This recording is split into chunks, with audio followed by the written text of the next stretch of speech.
Mungkin salah satunya dulu akibat itu ya Pak ya, perkembangan media sosial yang sangat pesat ya Pak ya. Kan sekarang ini udah pesat sekali. Salah satunya yang membuat mahasiswa itu bisa melakukan itu karena itu pesatnya, misalnya seperti aplikasi tadi Pak. Melalui aplikasi itu mahasiswa bisa melakukan itu, misalnya seperti aplikasi Tantan, micet, Tinder. Dari aplikasi itu mereka kayak kenalan, modusnya itu awalnya kenalan gitu Pak. Habis kenalan panjang cerita baru diajak ke hotel, jalan-jalan apa gitu. Habis pulang dari hotel gitu dikasih uang jajan gitu Pak. Kalau secara pribadi saya belum pernah mendapat pengalaman seperti itu, tapi dari cerita teman-teman di kampus ada sebagian gitu Pak. Modusnya dijanjikan uang mungkin Pak. Iya, kadang juga tidak harus dijanjikan uang. Ada juga beberapa mahasiswa yang modusnya cinta gitu. Lewat cinta baper. Jadinya kan karena baper itu, jadi orang kan kalau cinta aku mau kasih segalanya untuk kamu gitu. Biasanya gitu juga sih Pak, nggak harus lewat uang. Kalau yang antar mahasiswa mungkin di kos aja, karena kan sama gak modal gitu. Modalnya cuma modal cinta. Iya, modal cinta aja Pak. Benar-benar. Iya, tapi kalau yang mahasiswa dan Om tadi mungkin bisa di Wisma atau di hotel. Karena itu kan benefitnya uang ya. Dan mungkin lebih mahal lah gitu bayarannya. Mungkin ya Pak. Biasanya. Iya. Dan biasanya kalau yang di kosan itu Pak, rata-rata yang udah pasangan sih Pak. Iya, udah pacaran. Memang udah pasangan gitu pacaran. Saya kurang tahu Pak, kalau untuk pendapatan, kalau menurut ada yang cerita teman-teman itu Pak, mereka kan biasanya kebanyakan Pak cewek-cewek. Nah itu mereka itu Pak terkadang itu Pak karena mengikuti kemajuan zaman, mengikuti style seperti itu, ingin beli ini itu. Nah kemudian cara yang mereka lakukan ya seperti itu, biasanya dengan melakukan panggilan seperti itu dengan om-om atau seperti yang lainnya, yaitu dengan menghasilkan uang melakukan hal seperti itu. Nah untuk penghasilannya Pak kurang tahu juga Pak, kurang lebih ya banyak mungkin Pak dapatnya dari situ, makanya mereka mau Pak. Soalnya rata-rata kayak gitu tuh anak-anak yang cantik ya, cantik, menarik, karena itu modalnya ya. Iya, modalnya juga terlihat lugu kalau di kampus sendiri.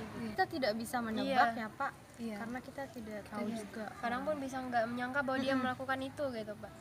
Yang pasti dia tidak menarik, tidak juga terlalu cantik. Tapi menurutku ya Pak ya, mahasiswa yang kayak gitu mungkin tidak sepenuhnya bisa kita salahkan, mungkin karena keadaan faktor ekonomi. Tetapi alangkah baiknya gitu, kan masih banyak cara lain gitu selain jalan-jalan sama om-om gitu untuk memenuhi kebutuhan sehari-hari di sini.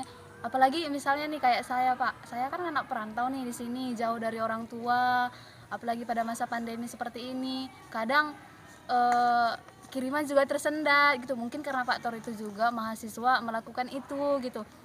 Tetapi itu yang perlu kita bantu mereka agar mereka tidak melakukan seperti itu gitu Pak.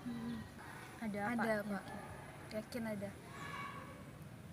Tidak semua, mungkin ada beberapa mahasiswa seperti itu Pak. Harapannya sih Pak, mau bagaimanapun kondisi kita gitu, jangan sampai melakukan hal begitu, karena itu kan juga merusak nama baik sendiri dan juga merusak nama baik mahasiswa dan juga keluarga sih Pak. Karena kan tujuan kita yang pertama kesini, apalagi untuk anak rantau sendiri, untuk mencapai cita-cita, bukan untuk melakukan hal seperti itu gitu. Alangkah baiknya untuk mencari kebutuhan kita sendiri, jangan seperti itu gitu, dengan bekerja ataupun apa, yang penting halal gitu. Ada yang seperti itu, janganlah seperti itu, karena itu kan pasti merusak nama universitas, teman-teman, dan juga keluarga kalau ketahuan. Dan juga kedepannya nanti mau kemana arahnya gitu. Kalau saya, harapan saya untuk mahasiswa yang ada melakukan seperti itu, bagi yang sudah terlanjur melakukan seperti itu, harapan saya untuk tidak melanjutkannya lagi, dan yang belum jangan sampai gitu. Dan kalau memang itu karena benar-benar kebutuhan ekonomi gitu, kita sebagai mahasiswa itu kan udah mahal gitu loh, di atas segala siswa gitu. Jadi kita kan bisa berinovatif gitu, misalnya kayak membuat kerajinan tangan atau apa gitu. Jadi kita bisa menghasilkan uang dari kreativitas kita, atau mungkin bekerja di warung makan atau kafe gitu. Jadi nggak selamanya kita harus melakukan hal itu cuman mahasiswa yang pengen mendapatkan uang yang instan melakukan seperti itu. Mereka tidak mau capek tapi mau dapat uang banyak gitu. Jadi saran saya untuk tidak, kasihan, ingat orang tua kita, terutama kita yang merantau gitu, ingat orang tua kita di kampung. Dia dalam pikiran orang tua kita itu kita di sini belajar gitu, tapi malah kita melakukan hal yang nggak baik gitu. Ya Pak, kalau harapan dari saya yang pertama kita harus ingat dulu tujuan kita datang ke sini itu untuk ngapain, untuk kuliah atau untuk apa. Nah, kemudian juga kita harus ingat orang tua kita di sana yang membiayai kita. Nah, kalau seandainya mereka melakukan hal seperti itu, kita tidak bisa menyalahkan juga, itu udah hak mereka Pak. Kemudian juga misalnya kalau mereka hanya untuk melakukan untuk gaya, nah sebaiknya berhenti saja. Kasihan dengan orang tua yang ada di kampung membiayai kita untuk kuliah di sini. Nah, harapannya seperti itu aja Pak.